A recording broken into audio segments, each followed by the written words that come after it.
안녕하십니까. 송국근의 혼술이 대선 기간 동안 보내드리는 대선판 들여다보기 대들보입니다. 8월 8일 일요일에 인사드립니다. 자, 8월 15일 8.15 강복절 꼭 일주일 남았죠. 이번 그 강복절을 앞두고 박근혜 전 대통령, 이명박 전 대통령 특사 이야기가 상당히 많이 나왔습니다. 특히 언론에 보도된 것 외에도 저도 여의도 정가에서 몇 사람에게 그런 이야기들을 들었습니다. 이번에는 박근혜 전 대통령을 사면을 할 것이다. 이명박 전 대통령과 일괄 사면을 할 수도 있고 아니면 선별 사면을 할 수도 있다. 그래서 이 국민 화합을 위해서 이런 명분을 내세워서 이명박 전 대통령도 그렇고 박근혜 전 대통령도 그렇고 지금 건강이 좋지 않습니다. 박근혜 전 대통령은 여전히 병원에 입원 중이고 외부 병원에 입원 중이고 이명박 전 대통령은 치료를 받고 재수감된 그런 상황이죠. 이 상황에서 문재인 대통령 임기 중에 마지막 강복절이기 때문에 특사를 단행을 해서 국민 화합을 하는 그런 모습을 보일 것이다. 자, 그런 말들이 실제로 여권에서 나왔습니다. 여권의 유력 인사가 직접 청와대 여중을 확인해서 그런 말을 했다. 이런 그 이야기도 저도 전에 들은 적이 있고, 전에 들은 것도 있고, 그런 상황인데, 결국 지금 일주일 남은 상황에서 주무부 장관인 박범계는 이번은 아닌 것 같아. 법무부 장관 입장에서 그렇게 이야기를 했죠. 그리고 또, 내일 9일날, 이재용 삼성 부회장이죠. 삼성전자 부회장에 대한 가석방 심의가 법무부에서 열립니다. 이 가석방이 되면은, 그전에는 이재용이 사면이 되면은, 특별 사면 대상에 포함되면, 박근혜 전 대통령과 최순실 게이트 관련해서 공범으로 묶여있기 때문에 박근혜 전 대통령도 같이 특사가 될 가능성이 있다. 이런 이야기들이 나돌았는데 내일 이 가석방 형식을 밟으면은 그것과는 관련이 없게 되는 것이죠. 그것이 일단 박근혜 전 대통령 특사는 물 건너가는 분위기인데 자, 왜 이 부분을 제가 갑자기 꺼내서 말씀을 드리느냐 하면은 이게 박근혜 사면은 제가 몇 차례 말씀을 드렸지만 이 문재인 정권에게 있어서는 양날의 검이죠. 만약에 사면을 하게 될 경우와 사면하지 않을 경우를 지금 정치적으로 계산을 엄청나게 하고 있을 겁니다. 만약에 이 사면을 하게 되면은 이 지지자들, 열성 지지자들이 돌아선다. 그것은 이낙연 효과에서 벌써 확인이 됐죠. 이낙연 지금 대권주자 이낙연 전 국무총리가 연초에 1월 1일부터 언론 인터뷰를 통해서 박근혜 사면론을 제기를 했다가 역풍을 맞았습니다. 박근혜 전 대통령 사면을 문재인에게 건의할 수 있다 이렇게 했다가 지지자들이 돌아서는 바람에 엄청나게 이 비판을 받았죠. 본인의 고향인 호남에서도 지지율이 뚝뚝 떨어져서 아직까지도 지금 8월 달인데 1월 달에 그렇게 되는데 8월 달까지도 지지세를 회복하지 못하는 작년의 지지세를 회복하지 못하는 그런 상황을 보면서 정권 입장에서는 이거 섣불리 사면을 했다가 박근혜 전 대통령 사면을 했다가 지지자들이 다 도망가겠구나 이런 생각을 하겠죠. 자, 그 생각에서 이 카드를 선뜻 사용하지 못하는데 반면에 이 카드를 사용을 하면은 지지자들은 일부 이탈을 하지만은 야권을 분열시키는 그런 효과가 있다. 이것은 계속 이야기가 되어 오고 있죠. 만약에 박근혜 전 대통령이 석방이 되면은 그때부터 이 탄핵 찬성파, 반대파가 다시 서로 논쟁을 벌일 거고 그 과정에서 특히 지금은 윤석열, 박근혜 전 대통령을 수사를 했던 윤석열이 1위 주자, 범야권의 1위 주자로 딱 자리를 차지하고 있기 때문에 만약에 박근혜 전 대통령이 석방이 되고 어떤 정치적 메시지를 발신을 하거나 하면은 이것은 이 야권 분열을 가지고 올 수가 있죠. 그러면 그 어부지리는 다시 문재인 정권 쪽에 가는 겁니다. 그래서 문재인 정권이 이렇게 야권 분열을 할 수 있는 이 카드가 있는데 이 카드를 그냥 어떻게 다음 정권으로 넘기지는 않을 겁니다. 저는 이 카드를 분명히 쓸 거라고 보는데 그런데 이번 8.15를 앞두고는 한번 이 여권을 통해서 정치권을 통해서 한번 슬쩍 흘려본 거죠. 흘려보고 아마 간을 보다가 지금은 아직은 때가 아니다 해서 일단 철회를 한 것 아닌가. 일단 주머니 속에 다시 집어넣었다. 박근혜 전 대통령 특사 카드는 주머니 속에 집어넣었다. 지금까지는 이렇게 보입니다. 내일부터 일주일 동안 또 어떤 반전이 일어날지는 제가 장담은 할 수 없지만 지금까지 상황은 그렇게 정리를 해드렸는데 자, 윤석열 전 검찰총장 야당의 1위가 돼 있죠. 그렇다면은 이 지금 상황에서 이 윤석열 전 총장도 몇 번 이것이 제일 처음에 윤석열이 대권 도전을 선언할 때 가장 큰 최대 리스크가 이 보수 정권 수사 여기에 대한 책임론일 것이다. 그런 이야기들이 말을 했습니다. 그런데 실제로 대권에 도전하고 나서는 그 리스크는 그다지 크게 부각은 안 됐습니다. 왜 그러냐면 가령 김재원 최고위원이 했던 것처럼 정권 창출이 가장 중요하기 때문에 악마의 손이라도 잡아야 된다. 뭐 이런 분위기가 있어서 그 부분이 크게 부상이 안 됐습니다. 안 되고 대신 처가 리스크가 돌출을 했죠. 장모와 부인 문제. 이 처가 리스크가 돌출을 해서 그것이 또 어느 정도 일단락되니 이번에는 말실수, 막말 프레임에 또 갇혔습니다. 그래서 그 지난주까지 막말 프레임에 갇혔는데, 이번 주부터는 어떤 그 안에 레드팀을 만들어서 그 언론 인터뷰도 좀 자제를 하고 레드팀을 만들어서 메시지 관리를 하겠다. 그런 이야기까지 나오고 있으니 이 막말 프레임 여기도 어느 정도 벗어날 것 같은데 이 상황에서 제일 처음부터 가능성이 제기가 됐던 이 박근혜 전 대통령 또 보수 정권 이 수사 여기에 대한 책임론이 갑자기 막 불거지고 있습니다. 왜 그러냐면은 제가 말씀드린 대로 박근혜 전 대통령 사면 문제가 이 정권에서 활용을 하려다가 일단 간만 보고 싹 그런 이 상황에서 이 윤석열 전 총장도 이 사면 문제가 나왔을 때 막 질문을 많이 받으니 거기에 대해서 본인의 입장을 설명하지 않을 수가 없었죠. 그래서 몇 가지 입장을 설명을 했는데 그 입장을 놓고 야권 안에서 일제히 공격이 들어오고 있는 이 상황입니다. 그래서 여기에 대해서 계속 또 윤석열 전 총장이 대응을 하면은 이것이 하나의 쟁점으로 다시 불거질 텐데 그 보수 정권에 대한 수사가 이 상황을 또 놓치지 않고 있는 것이 여권이죠. 여권에서 이 상황을 또 부추기는 자 그런 현상도 지금 벌어지고 있습니다. 일단 이 선거 본격적으로 윤석열 전 총장이 본격적으로 대선 주자가 되고 나서 정치 선언을 하고 나서 언론 인터뷰나 이렇게 본인이 만난 국민의힘 위원들을 통해서 이 박근혜 전 대통령 수사와 탄핵에 대한 입장을 어느 정도 정리를 했죠. 이렇게 됩니다. 일단 탄핵은 정치적으로 국회에서 탄핵이 의결이 됐고 또 헌재에서 했기 때문에 탄핵에 대한 그 책임은 윤석열 본인에게 없다. 다만 결과적으로 그렇게 된 데 대해서는 또 수사를 했기 때문에 박근혜 전 대통령 그 박용수 특검의 수사팀장으로서 수사를 했기 때문에 그 부분에 대해서는 수사에 대해서는 비판하는 여론을 본인도 알고 있고 이해를 하고 또 박근혜 전 대통령에게 송구한 마음도 있다. 이 정도까지 이야기를 했습니다. 송구한 마음도 있고 박근혜 전 대통령이 재임 기간 중에 업적도 있고 존경할 부분도 있다. 자, 이렇게 이야기를 했죠. 이렇게 이야기하고 지난 주말에는 좀 그 한 발 더 나갔습니다. 한 발 더 나가서 뭐라고 했냐면은 지난 주말에 한 이야기는 아니고 지난 주말에 전해진 거죠.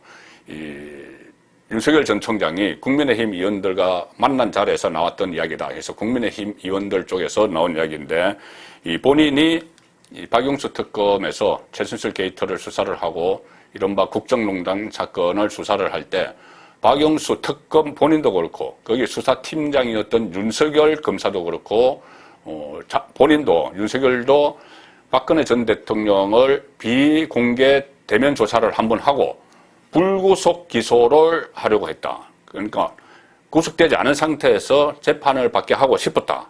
그것이 본인의 생각이었고 박용수 특검도 그렇게 생각을 했다. 자, 이렇게 이야기를 합니다. 그런데 이 대면 조사가 비공개 대면 조사가 불발됐고 그러는 사이에 특검의 그 활동 시간이 끝나버렸고 연장 신청을 해도 받아들여지지 않았고 그때 그 한교안 대통령 권한 대행에 받아들여지지 않았죠. 자, 그러는 바람에 미처 박근혜 전 대통령에 대한 신병 처리를 못하고 수사 결과를 일반 검찰로 다 몽땅 넘겨줬다. 그리고 어쨌든 본인은 구속을 반대를 했다는 그 이야기를 하는 것인데, 자, 여기에 대해서 홍준표 의원이 상당히 강하게 치고 나옵니다. 홍준표 의원은 최근 여론조사에서 보면은 어떻게 보면 최재형, 윤석열의 맞수라는 최재형보다 지지율이 좀 높게 나올 때도 있죠. 자, 그래서 요즘 이 반등의 기회를 만들기 위해서 여러 가지 시도를 하는데 그 중에서 타깃으로 잡은 게 1위 주자 윤석열 때리기입니다. 특히 윤석열 때리기인데 윤석열의 아킬레스건이라고 생각하는 것이 본인은 박근혜, 이명박, 구속 여기에 대해서 초점을 맞춰서 공격을 합니다. 또 탄핵까지 연결이 결과적으로 됐다. 이것은 왜냐하면은 홍준표 후보는 지금 TK 보수의 텃밭인 TK를 발판으로 지지세를 넓혀가려고 하기 때문에 그런 차원에서라도 지금 박근혜 전 대통령에 대한 향수가 남아있는 TK를 의식을 해서 윤석열을 공격을 하는 그런 상황이 되고 있는 것이죠. 이렇게 이야기했습니다. 아니 윤석열은 지금 대구에서 지지를 본인보다 더 받고 있는데 이해를 못하겠다. 윤석열은 보수 우파를 괴멸시킨 주범이다. 이렇게 이야기를 했습니다. 그리고 또 이 윤석열이 특검 시절에 박근혜 전 대통령을 불구속 수사를 하려고 했다. 불구속 기소를 하려고 했다. 이 말에 대해서는 거짓말이다.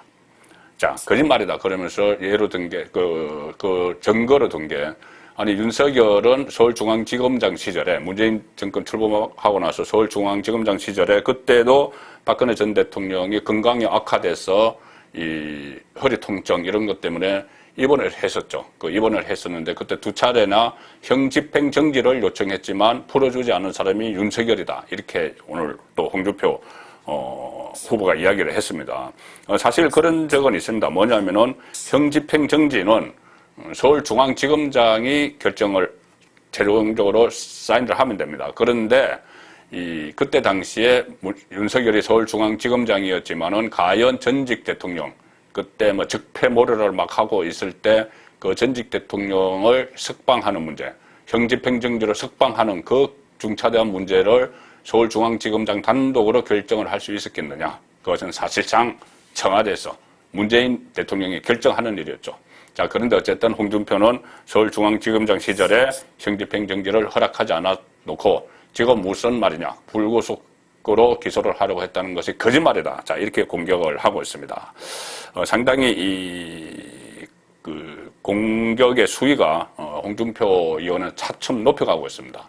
그런데 홍준표뿐이 아닙니다.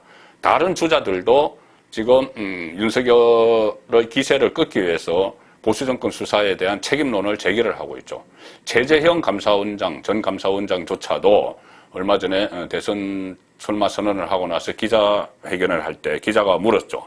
왜 지금 윤석열이 아니고 최재형이어야 되느냐. 그 물에 대한 답변이 우리나라는 내전적 분열 상태에 있고 최재형 본인은 분열을 야기한 책임에서 자유롭고 부채가 없다. 이렇게 이야기했습니다. 그렇다면 질문이 윤석열과 차이점이니까 윤석열은 보수정권 분열, 거기에 대한 책임에서 자유롭지 못하고 부채가 있다. 이 이야기가 되는 것이죠. 그래서 보수정권 수사에 대한 이야기를 슬쩍 최재형도 걸치기 시작했습니다. 그리고 유승민 또 대권주자, 유승민 후보도 그때 정치적으로 박근혜 전 대통령을 탄핵하는데 앞장선 것은 맞다. 국회 탄핵은 내가 역할을 했다. 헌법에 따라서 이렇게 이야기합니다. 유승민. 그러면서 박근혜 전 대통령에 대한 구속, 기소, 구형까지의 주체는 윤석열이다. 이렇게 이야기하죠. 왜 구속, 기소, 구형을 이야기하느냐 하면은 이 윤석열 전 검찰총장이 특검 시절에는 어떤 기소를 하지 못한 상태에서 검찰로 넘겼지만은 그 수사가 이어지면서 본인이 서울중앙지검장이 됐을 때 서울중앙지검 산하에 있던 한동훈 본인의 핵심 측근인 한동훈 검사장이 주도하는 그 수사에서 구형을 선고를 하고 그렇게 했기 때문에 유승민 의원은 윤석열이 결국 서울중앙지검장이었기 때문에 박근혜 전 대통령 구형까지 구속까지 다 책임이 있다. 이렇게 이야기를 하는 것입니다. 자, 이렇게 야권의 국민의힘 안에서 윤석열에 대한 책임론, 탄핵 책임론을 막 주장을 하면서 홍준표 같은 경우는 직접적으로 직설적으로 윤석열 책임론을 주장하면서 윤석열을 탄핵의 강으로 막 밀어놓고 있는 그런 상황이죠. 자, 이 상황이 벌어지고 있으니 문재인 정권 주변에서 그냥 구경만 할 수는 없겠죠. 물론 이것이 민주당 차원에서는 여기에 관여하기 힘들지만은 가령 윤석열의 천적인 조국 씨 같은 경우는 SNS에 당장 글을 올려서 이 갈등을 부추기게 나섰습니다. 일종의 이관계죠. 이관계. 적을 서로 교란시키면서 적을 싸우게 만드는, 자, 갈등을 부채질을 했는데, SNS에서, 자, 지금 이렇게 윤석열이 뭐 불구속 기소를 주장했다고 하는 것은 친박표, 야권안의 친박표를 박근혜 전 대통령을 지지하는 유권자들의 표를 구걸하는 것이냐, 뭐 이렇게 공격을 합니다. 그리고 이 기세를 보면은 조만간 윤석열이 서울구치소로 박근혜 전 대통령 면회를 갈지도 모르겠다, 이렇게 또 이야기를 하죠. 그래서 갈등을 서로 이제 부추기는 이런 상황인데, 이것이 어떻게 보면은 지금 초기 단계입니다. 초기 단계. 아직 경선 레이스 시작 안 했죠. 조금 있으면은 8월 말 되면 경선 레이스를 시작을 하면은 서로 후보들 간에 뭐 토론도 있고 여러 가지 언론 인터뷰도 있고 뭐 메시지가 막 나올 텐데, 그때 되면은 지금 윤석열의 이 탄핵 책임론, 이 부분이 좀 더 격화될 수도 있다. 아니면은 격화가 되고 이것이 이 야권 분열을 실제로 초래할 수도 있다. 자, 그런 그 상황으로 갈 우려가 있다는 것을 저는 이번에 박근혜 전 대통령 이 8.15 특사 그 간을 보고 슬쩍 거둬들이는 이 여권의 모습, 그리고 그 과정에서 그 홍준표를 비롯한 윤석열의 경쟁자들이 이것을 쟁점으로 만드는 이 과정, 그리고 여기에 따라서 조국 씨 같은 여권 정권의 스피커들이 또 나서서 부추기는 모습을 보면서 이거 윤석열의 탄핵 책임론, 이것이 다시 거론이 되면서 윤석열이 지금까지 뭐 리스크로 했던 처가 문제나 아니면 말실수, 이런 것은 그때그때 이렇게 방어를 할 수 있지만은, 이것이 쟁점이 되면은 결국은 또 범야권이 또 탄핵의 강에 빠져서 분열이 될 가능성도 있다. 그리고 특히 야권 안에서 1위 주자 윤석열을 견제를 하려다가 여기에 또 갈등을 부추기는 이런 세력들이 같이 끼어들면서 함께 탄핵의 강으로 들어가 버릴지도 모른다. 자, 그런 생각까지 하게 되는 상황 전개였습니다. 송무권의 혼술이 대선 기간에 보내드리는 대들보입니다.